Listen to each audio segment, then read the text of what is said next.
اور خوراک ہضم ہونے کے دوران انزائمز اور فوڈ کا فلو آسان ہو سکے.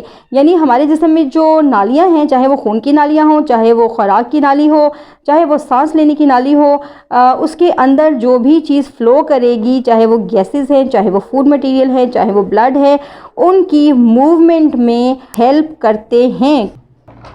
اگلا سسٹم ہے نظام استحکام یا اسکیلیٹل سسٹم. یہ نظام ہڈیوں، پسلیوں اور کھوپڑی پر مشتمل ہوتا ہے. یہ نظام ہمارے جسم کو نہ صرف سپورٹ فراہم کرتا ہے بلکہ جسم کی پراپر شیپ بھی قائم رکھنے میں مدد دیتا ہے اور جسم کے اندرونی اعضاء کی حفاظت بھی کرتا ہے. یعنی جسم کے اندر موجود جتنے بھی نازک آرگنز ہیں، ہڈیاں ہمارے ان آرگنز کی حفاظت کرتی ہیں. کھوپڑی یعنی سکل، اس کے اندر مغز یعنی برین موجود ہوتا ہے جو جسم کے تمام افعال کو کنٹرول کرتا ہے. نروس سسٹم، یہ نظام دماغ اور حرام مغز پر مشتمل ہوتا ہے. یعنی اسپائنل کارڈ سسٹم دماغ کے دو حصے ہوتے ہیں، سینٹرل نروس سسٹم اور peripheral nervous system.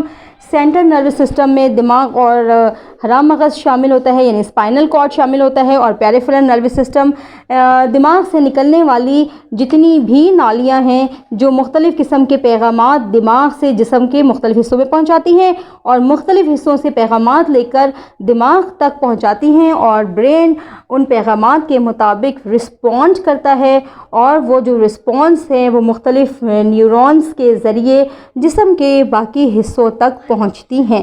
Central nervous system بہت ہی امپورٹنٹ ہے ہمارے جسم میں. یہ وہ سسٹم ہے جو جسم کے دیگر تمام افعال کو کنٹرول کرتا ہے. مثلاً نظام انہضام سے منسلک جتنے بھی کام ہیں، کھانا ہضم کرنے میں دل کی دھڑکن، عضلات کی موومنٹ، اندرونی اور بیرونی تبدیلیوں پر انسانی جسم میں ہونے والا رد عمل، عمل تنفس، آکسیجن، کاربن ڈائی آکسائڈ اور دیگر تمام گیسز کی فراہمی، اور خون کا بہاؤ، نالیوں میں خون کا بہاؤ، گردوں تک خون کی فراہمی، اور تمام تر افعال کو دماغ کنٹرول کرتا ہے.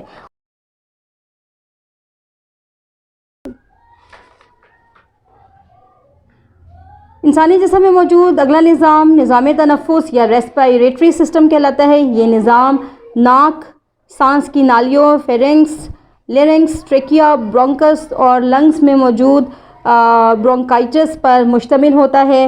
یہ نظام سانس لینے کے دوران ہوا سے آکسیجن کی فراہمی کو یقینی بناتا ہے جو پھیپھڑوں میں جمع ہو کر خون میں شامل ہو جاتی ہیں اور مختلف قسم کے کیمیائی مراحل سے گزر کر جسم کے سیلز میں شامل ہو کر خون میں جذب ہو جاتی ہیں اور صاف خون جسم کے مختلف حصوں میں پہنچتا ہے، جبکہ جسم سے کاربن ڈائی آکسائڈ گیس کو ریلیز کرتی ہے. پھیپھڑوں کے اندر موجود جو یہ باریک باریک نالیاں آپ کو نظر آ رہی ہیں، برونکائٹس کہتے ہیں. یہ تمام نالیاں خون کی ہیں جس میں آکسیجن شامل ہوتی ہے اور خون کو مختلف کیمیائی مراحل کی مدد سے صاف کرنے میں مدد دیتی ہیں. انسانی جسم کا سب سے اہم ترین اور بیسک سسٹم نظام انہضام یا ڈائجسٹو سسٹم ہے. یہ نظام منہ، خوراک کی نالی یعنی ایسوفیگس، سٹمک، لیور، پتا، چھوٹی آنت اور بڑی آنت پر مشتمل ہے. اس کے ساتھ ساتھ ریکٹم اور اینس بھی اس کے اندر شامل ہوتے ہیں. یہ نظام مکمل طور پہ خوراک ہضم کرنے کا عمل ہے. خوراک منہ میں اچھی طرح چبانے اور نگلنے کے بعد سلائیوا کے ساتھ مکس ہو کر جس میں بہت سارے انزائم شامل ہو جاتے ہیں، خوراک کو نرم کرتے ہیں اور اس پہ بہت سارے مٹیریل، کیمیکل مٹیریل وہیں پر ہی ڈیزولو ہو کر خوراک کی نالی میں پہنچ جاتے ہیں. وہاں سے یہ خوراک سٹمک میں پہنچتی ہیں یعنی معدے میں پہنچتی ہے، جہاں پر گیسٹرک جوس ریلیز ہوتا ہے جو مختلف قسم کے انزائمز کا مرکب ہوتا ہے، جس کی مدد سے خوراک میں موجود بہت سارے کیمیائی مادے یعنی کاربوہائیڈریٹس یا لپڈس وغیرہ، پروٹین اور وائٹامنس کے ہضم ہونے کا، ان کی ٹوٹ پھوٹ کا، بریک ڈاؤن کا عمل شروع ہو جاتا ہے. معدے کے ساتھ موجود جگر اور پتا مختلف قسم کے انزائمز ریلیز کرتا ہے. یہ انزائمز سٹمک میں پہنچتے ہیں اور ناقابل حل شدہ کیمیکل کمپاؤنڈز کو توڑنا شروع کرتے ہیں اور وہاں سے یہ خوراک چھوٹی آنت میں پہنچتی ہے. کافی حد تک خوراک چھوٹی آنت میں ہی ہضم ہو جاتی ہے. ناقابل ہضم شدہ خوراک چھوٹی آنت سے بڑی آنت میں پہنچتی ہے. یہاں پر یہ مختلف قسم کے چکر لیتے لیتے سالڈ حصہ رہ جاتا ہے اور جتنا بھی خوراک کا لیکوڈ یعنی فلوئڈ والا حصہ ہے وہ خون میں جذب ہو جاتا ہے، جبکہ ناقابل ہضم شدہ خوراک جو ٹھوس شکل میں موجود ہوتی ہے وہ وہاں سے یعنی بڑی آنت سے ہوتے ہوتے وہ ریکٹم میں چلے جاتے ہیں اور وہاں سے انس کے ذریعے جسم سے خارج کر دیے جاتے ہیں. اگلا نظام یورینری سسٹم. یہ نظام گردوں، یوریٹر، یورینری بلیڈر یعنی مثانہ اور یوریتھرا پر مشتمل ہوتا ہے. یہ نظام جسم سے فاسد مادوں کو نکالنے کا ذمہ دار ہے.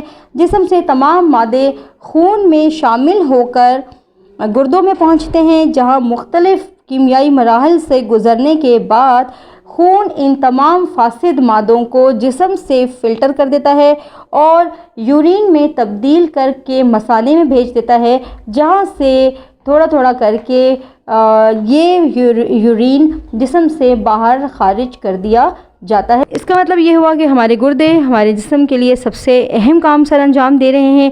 یہ جسم سے فاسد مادوں کو باہر نکالنے کے ذمہ دار ہیں، خون کو فلٹر کرتے ہیں، صاف کرتے ہیں. لہٰذا جسم میں پانی کی مناسب مقدار کا شامل ہونا اس لیے بہت ضروری ہے کہ وہ پانی جسم میں گردوں کو صاف کرتا ہے. اگر پانی کی مناسب مقدار یہاں تک نہیں پہنچے گی یا انسانی جسم گردوں کی مختلف بیماریوں میں مبتلا ہو جاتا ہے اور گردوں کو صاف کرنے کے لیے ڈائلیسس کا عمل کیا جاتا ہے، جو کہ کافی تکلیف دہ عمل ہے. امید کرتی ہوں کہ اس پروجیکٹ کے ذریعے انسانی جسم کے مختلف افعال، ان کے سسٹمز آپ کو بہت اچھے طریقے سے سمجھ آ گئے ہوں گے. اپنی رائے سے ضرور آگاہ کیجیے گا. نیکسٹ لیکچر تک کے لیے مجھے اجازت دیجیے. اللہ حافظ.